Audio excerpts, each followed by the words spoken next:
Bagaimana Anda melihat perjalanan dari kerjasama negara-negara anggota OKI ini? Terutama tadi disebutkan ada beberapa hal yang dibahas selain tentu saja adalah terkait dengan konflik di jalur Gaza, juga dibahas berbagai hal lain, misalnya soal ketimpangan ekonomi di tengah kondisi global saat ini. Bagaimana Anda melihat jalannya pertemuan atau konferensi ini terhadap negara-negara anggota OKI? Ya, Mbak Herdina. Jadi saya akan pertama berbicara mengenai modalitas terlebih dahulu ya. Jadi dalam ekonomi internasional itu ada satu persamaan yang disebut sebagai persamaan gravitasi. Nah, ini yang mengukur trade and investment intensities antara negara-negara atau potensi kerjasama antara negara-negara yang akan melakukan perdagangan dan investasi. Nah, dalam teori gravitasi itu kita bicara mengenai pertama massa relatif.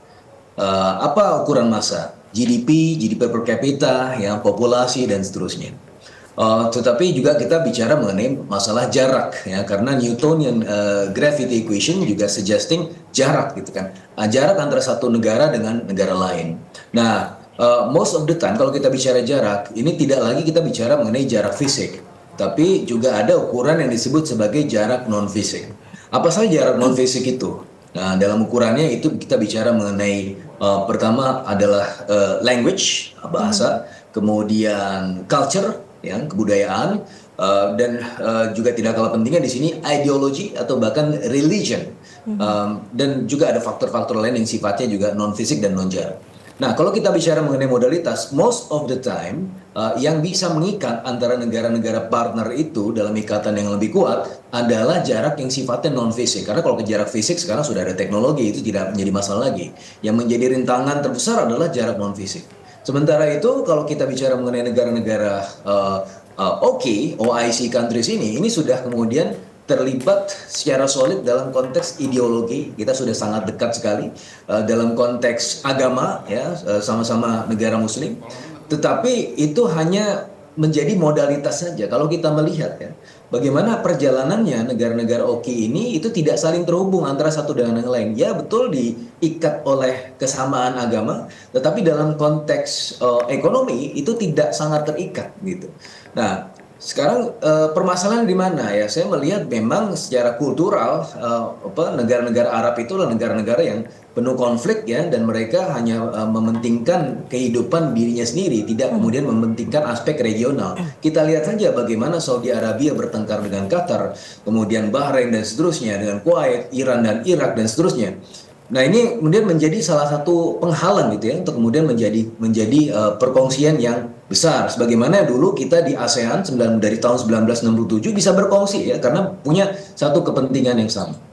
Nah, tetapi di sisi yang lain saya melihat ada beberapa hal yang kemudian bisa memajukan perkongsian tersebut. Salah satunya adalah kepentingan ekonomi. Ini adalah saat mungkin yang paling tepat untuk kemudian kita bicara perjanjian dua kamar, ya. Di satu kamar kita bicara mengenai bilateral negotiation dengan US karena memang itu zamannya tarif Trump. Tapi di sisi yang lain kita juga bisa bicara mengenai kamar multilateral dan regional. Dalam hal ini kita bisa menguatkan perkongsian kita dengan negara-negara yang sifatnya non tradisional. Tahun 2016, Mbak Herdina, kami dari LPMUI, waktu itu saya masih di LPMUI, itu kami membuat pemetaan berdasarkan gravity equation non traditional partner. Dan dalam konteks ini, di Timur Tengah itu yang OIC countries itu banyak sekali yang masuk ke yang konteks non-traditional partners tersebut. Kalau di Afrika itu ada Pantai Gading, ada Madagaskar, ada Nigeria, ada South Africa, kemudian di Timur Tengah ada Saudi Arabia, Bahrain, Qatar, Kuwait dan seterusnya. Dan mayoritas itu irisannya juga di OIC countries. Jadi potensinya sangat besar sekali. Dan apa yang kemudian bisa melancarkan semua itu? The lowest common denominator-nya adalah sekali lagi kepentingan ekonomi. Saya ambil contoh satu. Saya di tahun 2008 menjadi evaluator yang ditunjuk oleh Islamic Development Bank untuk mengevaluasi International Islamic Trade Finance Corporation yang kemudian melakukan pembiayaan perdagangan untuk negara-negara OIC countries. Nah, untuk Indonesia dari tahun 2008 itu mendapatkan pendanaan yang lumayan besar, ya memang tidak besar-besar sekali sih dibandingkan dengan program pembiayaan yang lain, tapi lumayan signifikan pada saat itu karena tahun 2008 itu adalah pada saat global financial crisis dan International Trade Finance Corporation itu sangat inklusif. ketika kami mewawancarai penerima manfaat dari pembiayaan perdagangan tersebut, itu tidak ada kaitannya sama agama sama sekali. Bahkan ada rekan-rekan yang non Muslim itu sangat antusias sekali mendapatkan pendanaan ini karena mereka melihat ini adalah fair, pendanaan yang fair, dan kemudian kita bisa mendapatkan akses pendanaan yang murah dibandingkan dengan perbankan nasional yang pada saat itu yang memutuskan untuk tidak mengambil risiko untuk melakukan pembiayaan tersebut. Nah, sehingga ini menjadi semacam modalitas ya untuk ke depan bahwa sebenarnya bisa saja ya dengan kepentingan ekonomi, apalagi dibalut dengan persamaan ideologi dan region tadi, itu sangat bisa kemudian melesat ya. Apalagi kita sekarang punya Danantara. Nah, dengan Danantara ini menjadi semacam pengikat juga buat teman-teman di Timur Tengah yang memang sekarang ini juga sedang meluaskan portofolionya ya untuk tidak hanya tergantung pada minyak tapi kepada sektor-sektor yang lain, seperti misalnya Saudi Arabia sekarang sudah masuk ke sektor properti. Qatar kemarin sudah berkomitmen untuk melakukan investasi di properti di Indonesia dan seterusnya. Ya, Mas Fitra, artinya potensinya sangat besar dan kita masih bisa terus mendorong untuk memperkuat kerjasama terutama di bidang ekonomi ya. Dan kita nanti akan kembali membahas soal ini, bagaimana Indonesia tadi potensinya cukup besar. Apa kira-kira yang menjadi hambatan dan apa yang bisa lebih didorong lagi untuk dilakukan? Ya, jadi ya pertama mungkin kita juga harus mencari semacam interest yang sama ya, yang sama-sama diinginkan oleh anggota-anggota OKI tersebut. Nah, memang kita tadi sudah punya modalitas, tapi di sisi yang lain mungkin belum ketemu tuh titik konsolidasi untuk kemudian bisa bekerja sama. Nah, tadi Mbak Erdina sudah menyampaikan ketimpangan ekonomi. Oke, ketimpangan ekonomi itu apakah kebutuhan? Tidak, itu adalah suatu masalah, gitu kan. Nah, saya melihat bahwa negara-negara OKI ini sangat pragmatis, dan oleh karenanya kita harus melihat dan mencari solusi yang jauh lebih pragmatis gitu. Nah, salah satu solusi yang pragmatis itu adalah ya dalam selingkung investasi dan juga kerjasama ekonomi. Nah, permasalahan-permasalahan ketimpangan ekonomi tadi itu bisa menjadi selesai ketika sudah ada kerjasama ekonomi. Nah, itulah yang kemudian harus kita lakukan. Nah, makanya saya lebih percaya bahwa kita bisa berangkat dari market driven dulu, atau yang biasa disebut sebagai regionalization. Baru kemudian kita bicara mengenai pendekatan institusi yang jauh lebih ajak ya dengan memfungsikan OKI ya. Jadi regionalism. Nah, maka dari itu kita harus menemukan tadi interest yang sama itu apa. Misalnya kalau untuk Indonesia, kita bisa menangkap peluang-peluang investasi dari misalnya dari negara-negara Timur Tengah tadi yang mayoritas memang ingin melakukan diversifikasi ekonominya, tidak hanya tergantung pada satu sektor saja, yaitu sektor misalnya energi atau sumber daya minyak.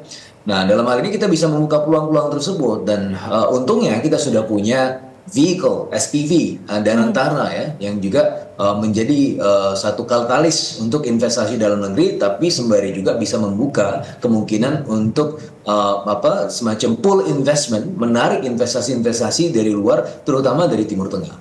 Kemarin ketika Pak Prabowo berkunjung ke Qatar, sudah ada komitmen investasi ya, kalau tidak salah sampai $2 billion dalam bentuk sovereign wealth fund. Dan model seperti ini bisa kemudian dibuat jauh lebih komprehensif lagi, tidak hanya secara bilateral antara Indonesia dengan negara-negara Timur Tengah, tapi juga bisa dibuat jauh lebih komprehensif di lingkup OIC countries ini gitu. Nah, ini suatu standar yang mungkin bisa kita sebarluaskan ya, atau potensi kerjasamanya. Tapi saya menyadari betul bahwa memang secara bilateral mereka juga punya masalah ya di antara negara-negara OIC ini, terutama negara-negara Timur Tengah ini. Mereka saling berkompetisi, saling beradu gengsi gitu kan. Nah, untuk itu kita bisa menjadi semacam hub ya. Jadi negara-negara OIC yang berada di Asia Tenggara ini punya satu semacam modalitas yang lain, yaitu modalitas kita adalah kita berteman dengan semuanya, dan kita mengedepankan prinsip yang lebih lenient ya, sebagaimana juga kalau kita bicara ASEAN dengan leniensinya kita punya ASEAN Way. Nah, ASEAN Way ini yang perlu kita tularkan ya kepada negara-negara OIC, terutama yang berasal dari Timur Tengah yang sangat keras kepala, dan itu kita bisa kemudian pakai semacam gastrodiplomasi, yang mana itu berhasil kita lakukan ketika dulu kita menjadi host G20, semuanya bisa akur ya setelah dikasih makan. Nah, ini yang menurut saya itu satu pendekatan yang bisa kita lakukan juga, dan Indonesia bisa menjadi anchor, bisa menjadi hub ya untuk negara-negara OIC ini di sisi yang lain kita juga bisa kemudian mendatangkan investasi yang besar juga untuk memenuhi target kebutuhan investasi dalam negeri yang menurut hitungan saya untuk mencapai target 8% itu kita butuh setidaknya 10.000 triliun. Dan dari 10.000 triliun itu 7.000 triliun itu berasal dari luar negeri karena maksimum kapasitas domestik kita cuma 3.000 triliun. Dan oleh karena kita saling berhubungan dan saling membutuhkan gitu ya. Dan itu adalah prinsip dasar bottom up approach yang menurut saya layak untuk dijalankan, Mbak Herdina. Oke, baik. Nanti kita dilirik sebagai pasar baru misalnya. Ya, Mbak Herdina. Jadi ada alasan yang kuat kenapa tahun 2016 kami mengkategorikan mayoritas OIC countries ini sebagai non-traditional partner karena memang mayoritas untapped, banyak yang belum tereksplorasi gitu ya, meskipun potensinya besar sekali. Yeah. Nah, waktu itu kami juga sempat membuat satu paper academic untuk kemudian melihat apakah yang bisa kemudian memuluskan jalur perdagangan internasional Indonesia ke negara-negara OIC ini. Jadi the role of democracy and governance yang kita masukkan sebagai variabel ternyata menjadi cukup dominan. Ketika governance dan demokrasi ini menjadi lebih lebih kelihatan dan lebih solid, maka perdagangan internasional itu bisa menjadi lebih mulus dan lebih stabil dan sustainable. Nah, itu pelajarannya, gitu kan? Dan ini sudah secara empirik terbukti, gitu. Nah, dengan demikian, maka kita bisa melihat bahwa potensi itu besar sekali. Sebagaimana yang pernah kami buat juga kajiannya untuk Kementerian Perdagangan, dan di paper akademik yang lain kami juga sudah menjelaskan betapa penting sekali dimensi institusional untuk kemudian dikejar dan dibenahi. Apa saja dimensi institusionalnya? Ya, kami menggunakan Kaufman Index, Kaufman Indicator, 6 institutional dimensions. Jadi ada political stability, kemudian ada government effectiveness, rule of law, regulatory quality, kemudian ada voice and accountability, dan terakhir ada control of corruption. Nah, jika dimensi-dimensi institusional ini mampu dan bisa dibenahi secara signifikan, maka kita bisa kemudian membuat jaringan produksi dan rantai produksi global dan regional yang terkait dengan negara-negara OIC ini bisa menjadi lebih sustainable. Nah, permasalahannya adalah ya mayoritas dari negara-negara OIC ini memiliki aspek governance yang buruk.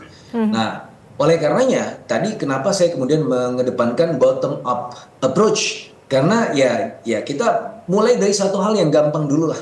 Nah, satu hal yang gampang apa? Nah, salah satunya adalah yang tadi saya sempat mention di awal. Ada satu potensi pembiayaan dari sisi trade ya, International Islamic Trade Finance Corporation, yang bisa memuluskan secara empiris juga kita sudah tes, itu bisa memuluskan intra-OIC trade. Jadi perdagangan di antara negara-negara OIC ini bisa kemudian menjadi lebih signifikan dengan jalur pembiayaan perdagangan tersebut. Nah, ini juga menjadi salah satu poin deklarasi Jakarta kan, bagaimana untuk meningkatkan dan memuluskan jalur perdagangan ya antara negara-negara OIC ini. Dan lewat jalur itulah kemudian kita bisa explore lebih lanjut dan bisa kemudian menjadi low hanging fruits. Yang mana pada akhirnya bisa memuluskan jalur perdagangan yang jauh lebih sustainable di masa depan gitu, Mbak Herdina. Ya, sejeda iklan kita sempat membahas masih banyak sesungguhnya kerjasama di bidang ekonomi yang bisa ditingkatkan lagi di antara negara-negara anggota OIC, mengingat beberapa hari ini kita menggelar konferensi ke-19 Parlemen negara-negara anggota OIC. Dan pertanyaannya adalah di komoditas apa kira-kira yang masih bisa kita tingkatkan, dan juga mungkin pesan kunci sebagai closing statement dari Mas Fitra untuk perbincangan kita malam hari ini. Iya, Mbak Herdina, kalau kita lihat potensi ekspor ya, kalau untuk OIC countries, ekspor kita dari Indonesia itu 23,8% itu CPO ya, crude palm oil. Ya. Kemudian yang kedua 9,5% itu batu bara. Yang ketiga itu barang-barang permesinan. Nah, itu yang kemudian menjadi 3 besar gitu. Nah, ini kita bicara baru tradable sectors ya. Tradable sectors itu ternyata kalaupun memang itu kita negara-negara OIC itu banyak sekali dan kita tadi saya sudah menyampaikan atau 3 besar tadi, tapi ternyata 3 besar tadi kalaupun dikumpulkan semuanya itu cuma 13 billion US dollar, Mbak Herdina. Bandingkan coba ya dengan ekspor kita ke Amerika Serikat ya, nggak usah ke China, ke Amerika Serikat itu 28 billion US dollar, cuma satu negara saja. Sehingga ketika kita menghadapi tarif Trump, ini sebenarnya ada potensi apa ya? Diversifikasi ekonomi, diversifikasi trade partners ya. Kita ke negara-negara OIC countries ini. Bayangkan cuma 13 billion US dollar. Sehingga potensi tradable sectors ini akan sangat bisa sekali untuk dilebarkan ke sektor-sektor yang lain. Ya. Tentunya juga kalau kita bicara trade ada juga investasi. Oke. Nah, juga tidak kalah pentingnya adalah non-tradable sectors. Bagaimana sektor tourism kita, ya kita bisa mengembangkan halal ekosistem ya. Ini juga bisa bekerjasama dengan negara-negara Timur Tengah tersebut. Oke. Bahkan ada beberapa negara-negara Timur Tengah yang bahkan tidak memiliki pantai ya, garis pantai. Nah itu juga kita bisa landlocked countries ini kita juga bisa kemudian telusuri dan kita bisa undang ya sebagai wisatawan untuk kemudian hadir dan juga berinvestasi ke dalam negeri. Seperti misalnya di Uzbekistan, mereka landlocked. Itu juga bisa kemudian untuk kita bisa semacam interaksi ya, secara non-tradable goods untuk kemudian meningkatkan potensi ekonomi di antara negara-negara OIC ini. Jadi saya rasa sangat besar sekali potensinya. Tapi sekali lagi ya, yang menjadi halangan dan tantangan terbesar, sebagaimana yang saya sampaikan tadi adalah aspek governance. Nah, aspek governance ini yang cukup volatile yang membuat hubungan kita juga cukup volatile ya, tidak sustainable. Nah ini yang harus kemudian dibenahi masih ke bisa depan. diperbaiki lagi Gitu, ya. Pak Baik. Erwin. Ya, baik Mas Fitra.